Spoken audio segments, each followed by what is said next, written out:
welcome to this reading of A Tertiary World.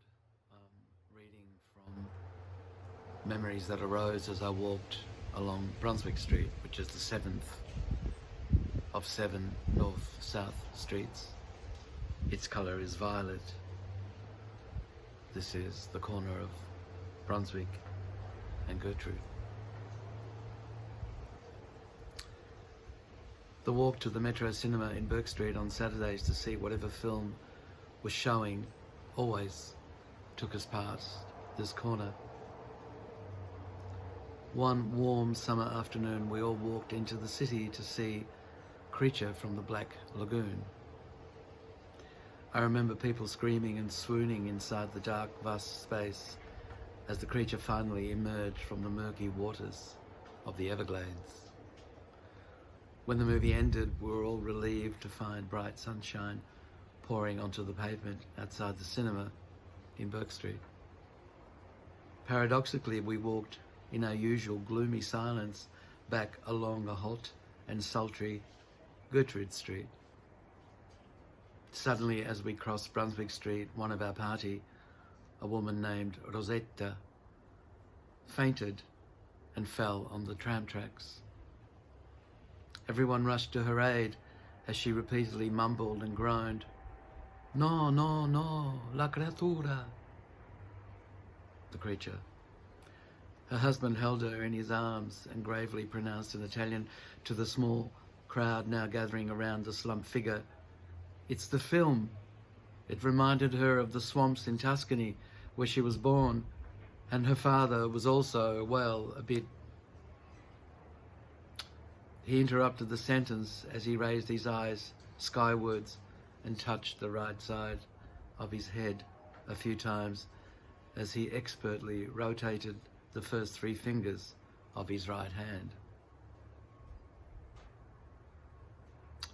Though not many understood the words, most seemed to understand his hand movements, and slowly everyone dispersed. We resumed our walk home, albeit very slowly.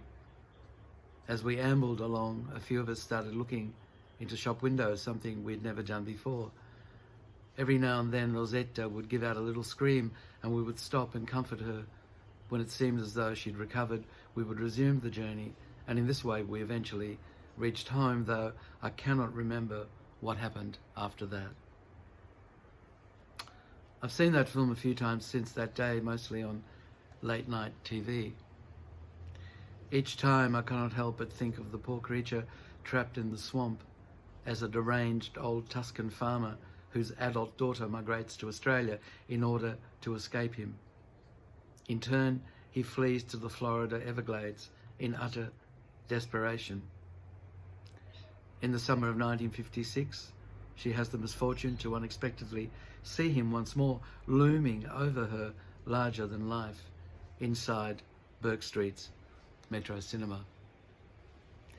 Shattered by his sudden appearance and overcome by emotion, she eventually faints on the tram tracks at the corner of Gertrude and Brunswick Streets.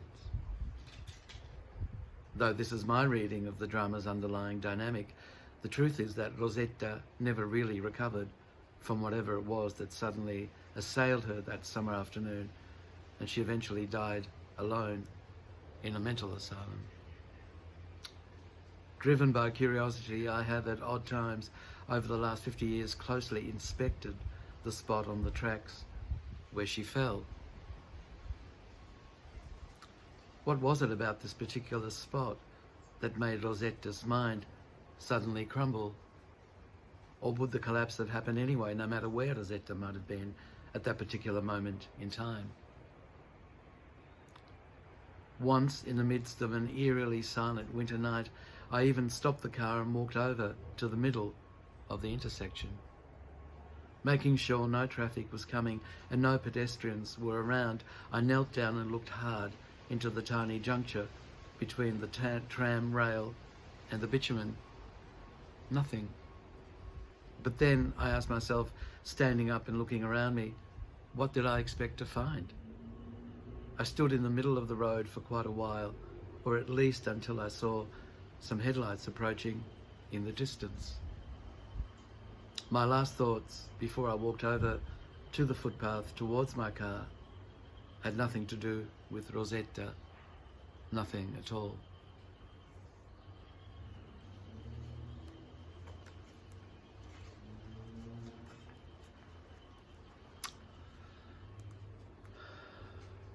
The third memory, the corner of Brunswick Street and St George's Road. From the moment I first saw this double-storey Victorian house, I desperately wanted to live in it, or at least have it as a studio. It overlooks the Edinburgh Gardens, and from its broad, shady first-floor veranda, one can survey the city skyline as well as the spread of the gardens. A friend of mine somehow ended up living there in 1976, and I visited her once or twice. She told me that the estate agent had told her that a dentist that once lived downstairs had, on more than one occasion, run amok with a dental drill and had to be isolated by the authorities.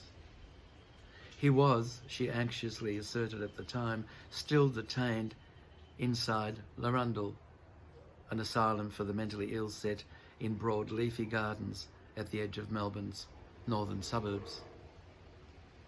Now each time I walk past this house, and that's reasonably often, I begin to hear the background buzz of a dentist's drill. I look around me in surprise, only to eventually realise where I am, and then I think, oh yeah, the dentist. It happens every time. I've heard it said that even the neighbours get to hear that buzzing at the oddest of times.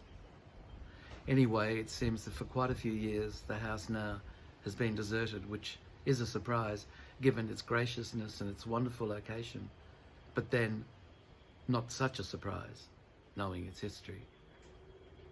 20 years ago, the buildings and grounds of Larundel were developed into a new upmarket housing estate, and the rogue dentist is probably long gone.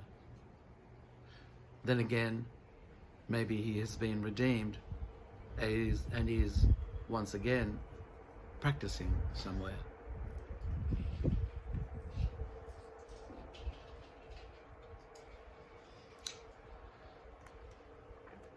The camera is shaking not because of the dentist, but because there's a breeze that suddenly struck up and moving the music stand on which my iPhone is very gently placed. On which my iPhone is very gently placed. All those edges between what is and what might be, or what was, or what is on another level, sometimes they blur and let the inhabitants of either space in to the other space.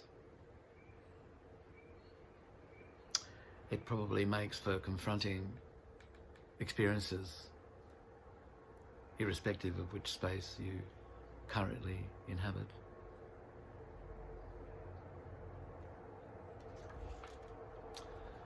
Tomorrow, more Brunswick Street memories. I hope you have a pleasant afternoon. If you hear any buzzing, it's probably the odd garden implement because of the springtime need to seemingly fix up our gardens.